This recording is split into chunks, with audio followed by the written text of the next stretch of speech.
పొందారో ప్రతి డిపార్ట్మెంట్ నుండి నేమ్స్ అనేది చదివి వినిపించడం జరుగుతుంది. ముందుగా సీఎం గారి సందేశం నేను చెప్తాను.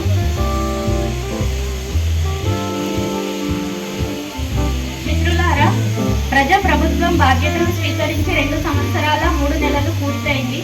ఆర్థిక సవాళ్లను అధిగమిస్తూ గత పాలకుల తప్పిదాలను సరిచేస్తూ సంక్షేమం అభివృద్ధి విషయంలో రాజీ పడకుండా మన ప్రభుత్వం పనిచేస్తుంది. మేము పాలకులం కాదు, సేవకులం అన్న భావనతో ప్రజల ఆకాంక్షలు అవసరాలే కేంద్ర బిందువుగా నిత్యం శ్రమిస్తున్నాం. ప్రతి నిర్ణయంలో ప్రజల మేలు, సామాజిక బాధ్యత రాష్ట్ర ప్రభుత్వ దృష్టిలో పెట్టుకుంటున్నాం. ఉప ఎన్నికలు, పంచాయతీ ఎన్నికలు, మున్సిపల్ ఎన్నికల్లో వరుస విజయాలతో ప్రజా పాలనకు మీ ఆమోదం, మద్దతు ప్రకటించారు. మీరు ఇచ్చిన ఈ ఫలితాలు మా బాధ్యతను మరింత పెంచాయి. ప్రభుత్వ పథకాలంటే కాగితాలపై కాదు, ప్రజల జీవితాల్లో స్పష్టమైన మార్పు తేవాలన్నదే మా సంకల్పం. ఆ ఉద్దేశంతోనే ప్రజాపాలన ప్రగతి ప్రణాళిక పేరుతో ఈ కార్యక్రమాన్ని ప్రారంభించాం. మార్చి 6 నుండి 99 రోజుల పాటు గ్రామ స్థాయి నుండి రాష్ట్ర స్థాయి వరకు అన్ని శాఖల సమన్వయంతో ఈ కార్యక్రమం ఒక ఉద్యమంలో సాగాలి. ఊరు వాడ సమస్యల పరిష్కారమే పరమావధిగా ప్రతి అధికారి పనిచేయాలి. వేగంగా ఫైళ్ల క్లియరెన్స్, ప్రభుత్వ కార్యాలయాల్లో పరిశుభ్రత, నిర్ణయాల్లో పారదర్శకత ఉండాలి. మహాలక్ష్మి ఉచిత బస్సు సౌకర్యం, 500కే గ్యాస్ సిలిండర్, 200 యూనిట్ల వరకు ఉచిత విద్యుత్, ఆరోగ్యశ్రీ, రేషన్ కార్డులు, సొన్న బియ్యం, ఇందిరమ్మ ఇల్లు, మహిళా సాధికారత వంటి పథకాలు అర్హులకు చేరేలా ఈ కార్యక్రమం జరగాలి. తెలంగాణ రైజింగ్ 2047 విజన్తో ఆర్థికంగానే కాక అన్ని రంగాల్లో తెలంగాణ ప్రపంచంలో నెంబర్ 1గా నిలవాలన్నది మన సంకల్పం. ఈ సంకల్పంలో ప్రతి పౌరుడు భాగస్వామ్యం కావాలి. ప్యూర్ వేర్గా రాష్ట్రాన్ని వర్గీకరిస్తున్నాం. వాటి పరిధిలో సేవ, తయారీ, వ్యవసాయ రంగంలో ప్రపంచానికి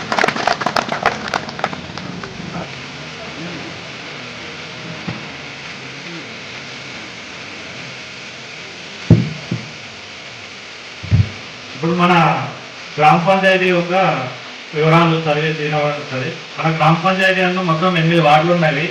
జనాభా కొత్త జనాభా ప్రకారం 1310. ఇందులో ఎస్టీ జనాభా 449, బీసీ జనాభా 785, అదర్స్ 75 మంది ఉన్నారు.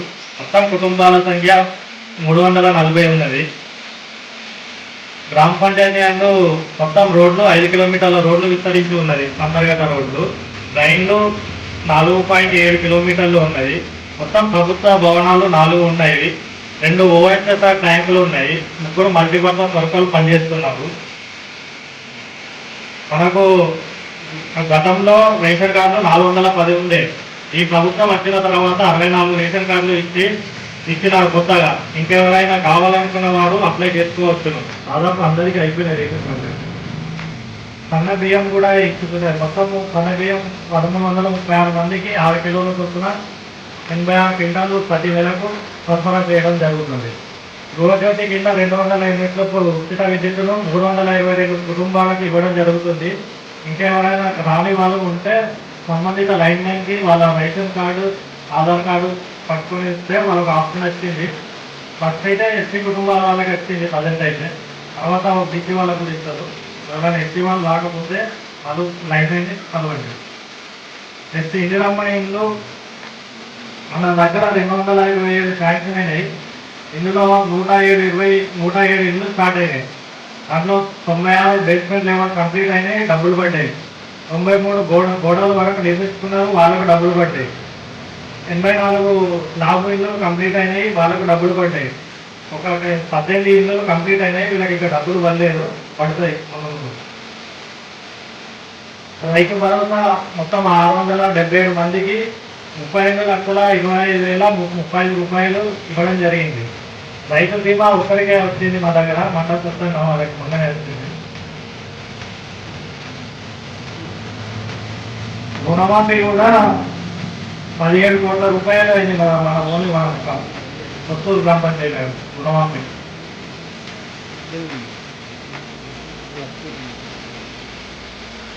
అంటే స్కూల్కి సంబంధించి మన డిఎంఎఫ్టీ కింద 10 లక్షల వర్క్ చేయడం జరిగింది. స్కూల్ రిపేర్ నుంచి మన డిపిఎల్ కొత్తగా సబ్ సెంటర్ భవనం నిర్మిస్తుంది, నిర్మాణ దశలో ఉంది. అది కంప్లీట్ అయిన తర్వాత ఇక్కడ కూడా ట్రీట్మెంట్ జరుగుతుంది. అంగన్వాడీ అంటే ఏం పని చేయలేదు ఇంతవరకు, అంటే మనకు ఏం పని లేదు అక్కడ కావాల్సింది. పెన్షన్లు కూడా కొత్తగా 4గురికి పెన్షన్లు ఇవ్వడం జరిగింది. అది స్పౌస్ పెన్షన్లు, అంటే భర్త చనిపోయి ఉన్న వాళ్ళకు 4గురికి ఇవ్వడం జరిగింది. చొప్పదండి గురువక్క, పెండ్యాల వెంకవ్వ, పాదంశెట్టి లలిత, రావుల భూమక్క. ఇంకా ఇప్పుడు ఎవరికైనా పెన్షన్ కావాలంటే అప్లికేషన్ పెట్టుకోండి, కానీ ఇంకా సైట్ ఓపెన్ కాలేదు. సైట్ ఎప్పుడు ఓపెన్ అయితే ఇప్పుడు చేయకూడదు. ఉపాధి హామీ కింద ఇప్పటి వరకు మన దగ్గర 70 పనులు గుర్తిస్తే 59 పనులు మంజూరైనవి. ఇంకా అంటే 58 ఇంప్రోగ్రెస్లో ఉన్నాయి అక్కడ పనులు, ఉపాధి హామీ పనులు. మీరు గ్రూప్లో ఉందంటే 10 గ్రూపులు ఉన్నాయి మన దగ్గర. మనకు వివో బిల్డింగ్ కూడా శాంక్షన్ అయింది కొత్తగా. మనకి ఇప్పటి వరకు 252 కోట్లు అంటే బ్యాంక్ లింకేజ్ అంటే రుణాలు ఇచ్చినాయండి. అంటే 250 అంటే 2.52 కోట్లు, 252 కోట్లు.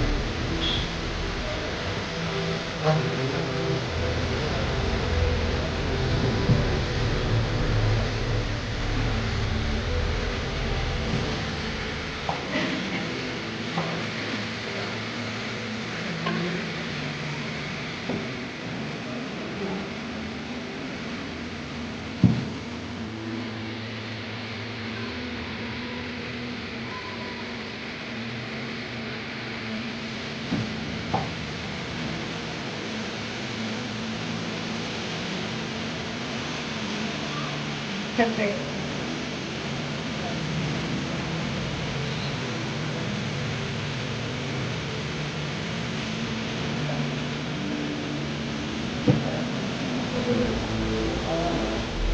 రైతు బీమా అనేది 5 lakhs ఇన్సూరెన్స్ ఉంటుంది. ఇది మీరు ఏం కట్టుకోవాల్సిన అవసరం లేదు. జస్ట్ అప్లికేషన్ పట్టా పాస్బుక్ వచ్చిన ప్రతి ఒక్కరు కూడా పట్టా పాస్బుక్ ల్యాండ్ ఎవరి పేరు మీద అయితే వచ్చిందో వాళ్ళ Aadhaar, nominee Aadhaar, application form xerox తీసుకొచ్చి మాకు ఇస్తే మేము అప్డేట్ చేస్తాము. ఇంకా మన విలేజ్ లో మంద సత్తయ్య అనే ఫార్మర్ కి 5 లక్షలు నామినీ వాళ్ళ మిసెస్ కి ఇవ్వడం జరిగింది.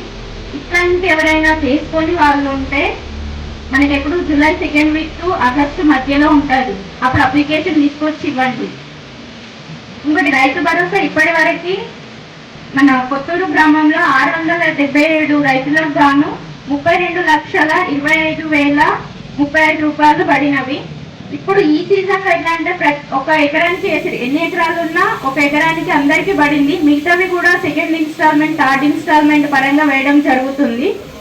క్రాప్ లోన్ వచ్చి కొత్తూరులో 262 మందికి గాను 1,73,44,944 మంది రైతులు లబ్ధి పొందారు.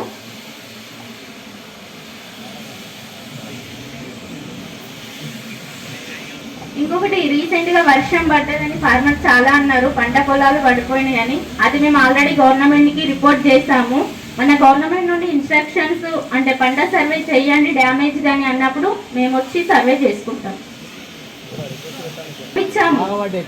పంపించాము రిపోర్ట్ పంపించాము. స్టార్ట్ చేయమన్నప్పుడు ఓకే. గ్రామ పెద్దలకు, గ్రామంలో వచ్చిన కొత్త పాలకవర్గానికి కూడా, సర్పంచ్కి, కొత్త సర్పంచ్కి, పంచాయతీ సెక్రటరీకి అందరికీ కూడా, గ్రామ పెద్దలందరికీ కూడా నమస్కారం. నేను కొత్తగా వచ్చిన G2 అని గ్రామ పాలన అధికారిని.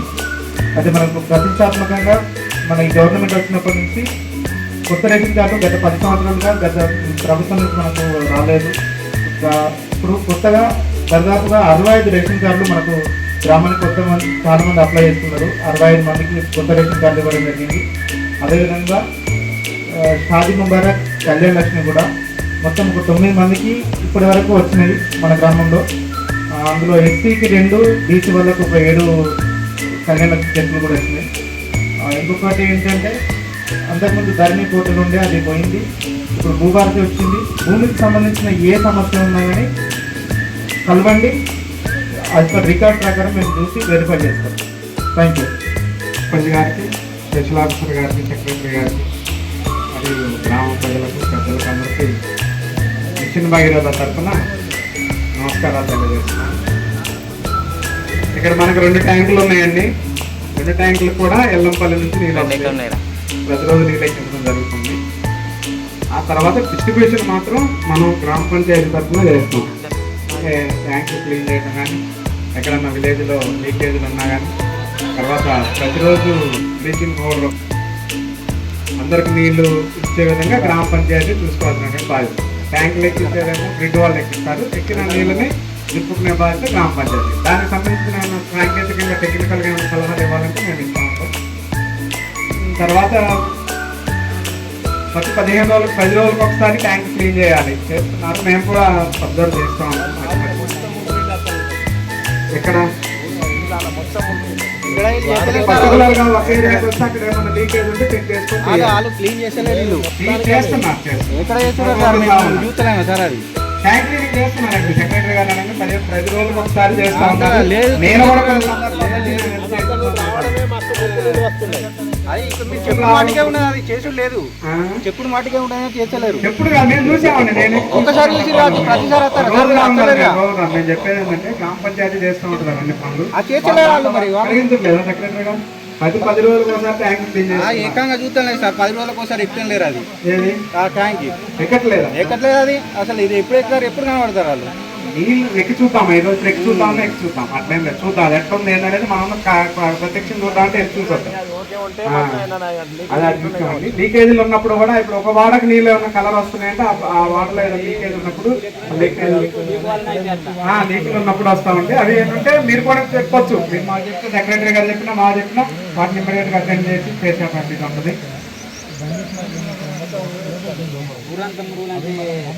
తర్వాత ఇప్పుడు ఈ సమ్మర్ కాబట్టి కొంచెం ఎక్కువ తక్కువలు వచ్చినా కానీ సర్దుకోవాల్సినటువంటి అవసరం ఉంటుందండి. నీళ్ళు కూడా మనకి కొంచెం అంటే వర్షాకాలంలో ఉన్నంతగా ఎక్కువ ఇప్పుడు ఉండవు. కొంచెం తక్కువ ఉన్నా కానీ సర్దుకోవాలి. మీరు ఏమన్నా కానీ ప్రతిదీ మీరు చెప్పొచ్చు, అట్లేం లేదు. సెక్రటరీ గారు ఉంటారు, అక్కడ రిజిస్టర్ కూడా ఉంటుందండి. మీకు కంప్లైంట్ రిజిస్టర్ ఉంటుంది. రిజిస్టర్లో రాస్తే దాన్ని మేము వచ్చినప్పుడు కూడా చెక్ చేసి వాటిని చేసేటువంటి అవసరం ఉంటుంది. తర్వాత మాకు కూడా ముఖ్యమంత్రి గారు గ్రామ పంచాయతీ మంచినీటి దాని మీద ఒక ప్రమాణం చేసి చదవమని చెప్పారు. దయచేసి మీరు అందరూ నేను చెప్పిన తర్వాత మీరు కూడా చెప్పాలని కోరుకుంటున్నాను. అందరూ కొన్ని చేతులు ముందుకు పెట్టాలని కోరుకుంటున్నాను.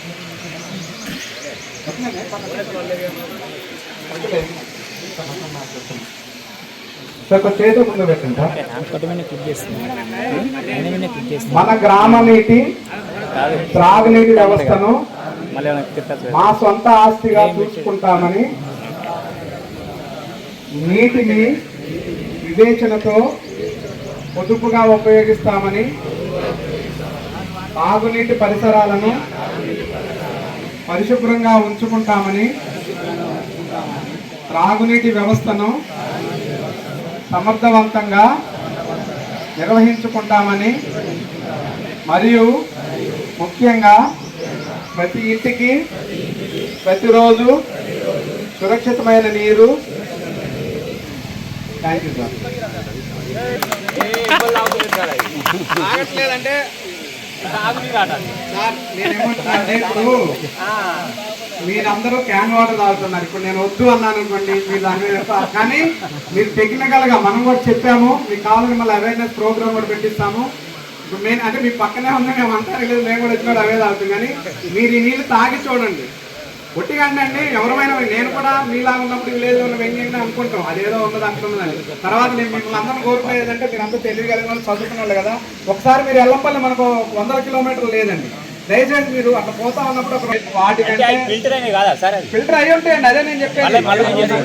ఫిల్టర్ అంటే నువ్వు అన్నారు ఇప్పుడు ఎక్కడ లీకేజ్, ఇప్పుడు అంత దూరం నుంచి లైన్ వస్తుంది కదా, ఏదైనా లీకేజ్ కావచ్చు, కంటామినేషన్ అయ్యే అవకాశం ఉంటుంది. మనం కూడా ట్యాంక్ దగ్గర క్లోరినేషన్ చేస్తాం. కానీ మళ్ళీ ఫిల్టర్ పోసుకొని తాగి నెల రోజులు అవే నీళ్ళు తాగండి. మీ శరీరంలో కానీ మీకు ఏదైనా మార్పు వస్తే నిజమే సార్ ఈ నీళ్ళు మంచిగా చెప్పండి, లేకపోతే మీరు చెప్పేది వదిలేయండి. అది అంతేగాని ఇప్పుడు బోర్లో నీళ్ళల్లో ఏముంటాయో మీకు తెలియదు కానీ మాకు తెలుసు.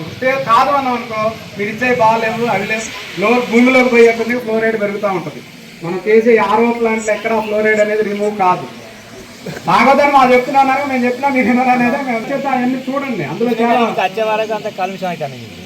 మధ్యలో అదే అండి లీకేజ్లు ఉన్నా కానీ ఇప్పుడు గ్రామ పంచాయతీలో కూడా మేము ఒక్కలమే కాదండి. ఇప్పుడు మీరు ప్రతి వార్డు సభ్యులు కానీ గ్రామస్తులు కానీ మాట్లాడే వాళ్ళు బోనస్ అన్నది ఇంకా రాలేదు సార్. ఉంటే చెప్పండి, మాట్లాడే వాళ్ళు కానీ. ప్రభుత్వ పథకాలు పొందిన వల్ల మీరు ఎటువంటి మీ అభిప్రాయాలు అంటే ఇది రావడం వల్ల నాకు ఇట్లా మంచి జరిగింది, ఈ ఇల్లు కట్టుకుంటే నేను ఇట్లా అనుకున్నాను అనేది మీ సంతోషం మీరు చెప్పగలిగితే అది గవర్నమెంట్ తీసేస్తుంది అన్నట్టు. మీకు ఏమనిపించింది ఆ ప్రోగ్రామ్ తీసుకోవడం వల్ల? అది చెప్పండి, నేను ముందు అవి చెప్పండి, తర్వాత సమస్యలు కూడా రుణమాఫీ కాకపోయారు, ఇల్లు రాకపోయారు,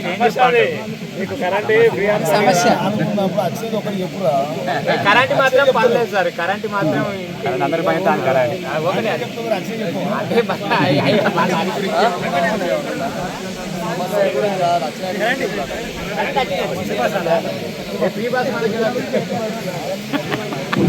వార్డ్ నెంబర్ ప్రవీణ్ గారిని మాట్లాడాలి. మనం ఆఫీసర్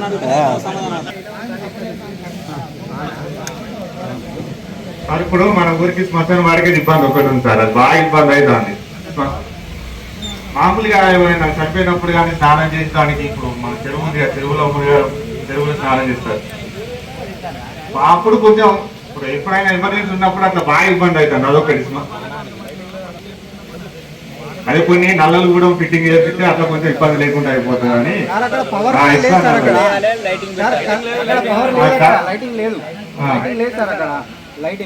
మామూలుగా నైట్ పూట పనిచేస్తారు సార్, చూపించండి. ఒక స్తంభం ఉంది, దానికి చిన్న బుక్ ఉన్నది, పెద్ద బుక్ పెడితే కొంచెం ఇటు కొడుతుంది.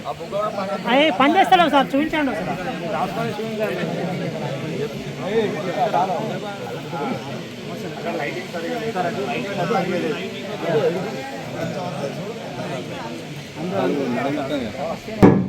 నిజంగా వాస్తవానికి చెప్పాలంటే శ్మశాన వాటికను మీరు అనుకున్న దానికంటే మంచి చేయాలని ఆలోచన నాకున్నది. ప్రతిసారి సిమెంట్ రోడ్డు ఐమాస్ ఐదుకునే ప్రతిపాదన పెడుతున్నా. నేను కలిసి 3 నెలలు అవుతుంది. ఈ 3 నెలల్లో 3 తల ప్రతిపాదనలు పెట్టిన. నేను గెలక ముందు ప్రేమ్ సాగర్ గెలిచినాక కూడా శ్మశాన వాటిక రోడ్ వేసుకోవాలి, కనకరావు ఇసుక పోసింది కూడా. అంటే వాస్తవానికి ఆ నిధులు ఇళ్ళలో పెట్టుకోవాలి. అయినా అధికారులను మేనేజ్ చేసుకొని ఆడ వేద్దామని చేస్తే కొంతమంది పుల్ల పెడితే అది నిరుపయోగంగా మొన్నటిదాకా ఉన్నది. దాన్ని మళ్ళీ మ్యాడికేట్ చేసి వేరే కడ పెట్టవలసిన సందర్భం వచ్చింది. శ్మశాన వాటిక కాడ రోడ్డు లైటు చిన్నది ఒక శివుడు విగ్రహం కూడా పెట్టాలనే ఆలోచన నాకున్నది. మధ్యలో ఒక శ్మశాన వాటిక రోడ్డు ఉండేది. దాన్ని ఎక్కడ మనం చేయలేము, వీళ్ళు ఎవరు మూడు రాదు చేయలేము. సాయశక్తిలో మనం ఊళ్ళో చేయాలంటే శ్మశాన వాటికనే ఇప్పుడు చేసేది. అది 100% నా దృష్టి ఉన్నది. శాసకులు ఆ విధంగా నేను ఎమ్మెల్యే గారితో మాట్లాడుతున్నా, సంబంధిత అధికారులతో మాట్లాడుతున్నా. నా పదవి కాలంలో తప్పకుండా దాన్ని చేయాలన్న కోరిక. ఎందుకంటే అందరూ రొటీన్గా చేస్తే కూడా బాగుంటుంది. రొటీన్గా చేస్తేనే నాకు కూడా ఒక పేరు ఉంటుంది అనే ఆలోచనతో నా దృష్టి అంతా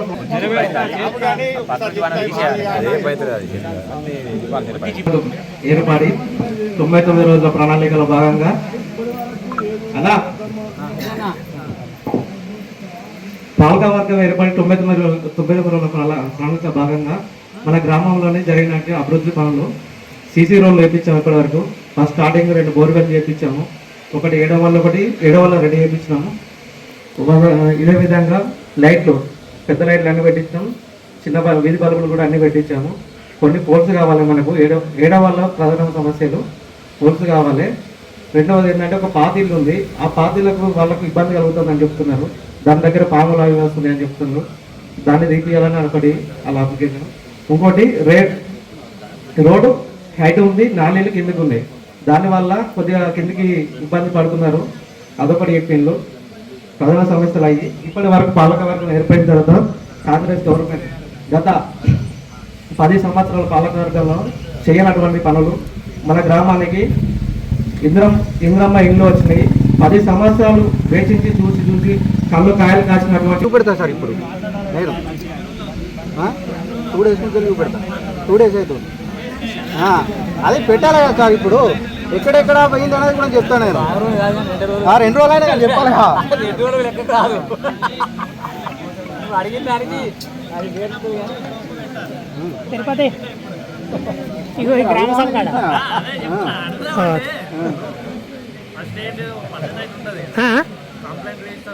అయిపోయినట్టే.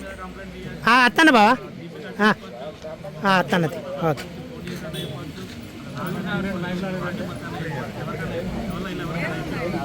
చెప్పలేను అంటే ఇప్పుడు చూస్తారు కదా సార్. ఇప్పుడు పోయేటోళ్ళు వచ్చేటోళ్ళు చూడలేరా? ఎందుకంటే లేడీస్ దిగుతాను ఇబ్బంది అవుతుంది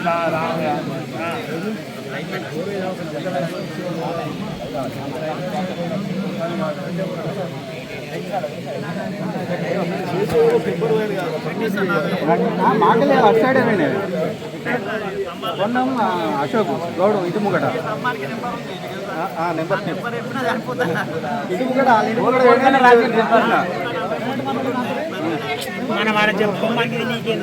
తాతలు ఇంటి ముంగట వీకలే తాతలు ఇంటి ముంగట ఉందా అంటే మనం చూసుకుంటే ఆ ఊరి గురించి తిరుగుతా నేను నానేమి ఎందుకు వస్తా నేను గ్రామ సభలో మా వాడకు 4,000 అని ఇప్పటి వరకు దాని గురించి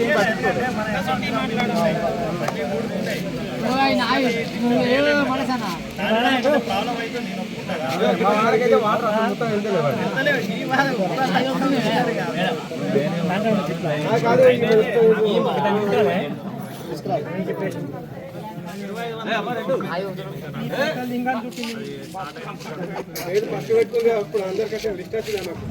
వచ్చింది ఓకే అది ఆన్గోయింగ్ పథకం కాదు. ఇప్పుడు పలానా వ్యక్తికి వాడి పలానా ఊర్లో ఇచ్చింది ఓకే అన్నది ప్రాబ్లం ఏంటి బ్యాంకు ప్రాబ్లం. తెలంగాణ గ్రామీణ బ్యాంకు మారింది, అది ఐఎఫ్సి కోడ్ తీసుకోలేదా పైసలు రాలేదు. ఇప్పుడు అది ఆన్గోయింగ్ స్కీమ్ కాదు కదా, చేద్దాం సరిచేద్దాం అంటే ఆన్గోయింగ్ స్కీమ్ అయితే మనం చేయొచ్చు. ఇప్పుడు ఆ పథకం ఆగిపోయింది కదా, ఇప్పుడు ఆన్గోయింగ్ స్కీమ్ అయింది. ఇప్పుడు ఇందిరా బిల్లు ఉన్నది ఆన్గోయింగ్ స్కీమ్, ఇక్కడ ప్రాబ్లం ఉంది అనుకో సెట్ చేయొచ్చు, పైసలు ఇప్పచ్చు. అది ట్రక్ అయింది కాబట్టి దాన్ని మనం ఏం చేయాలి.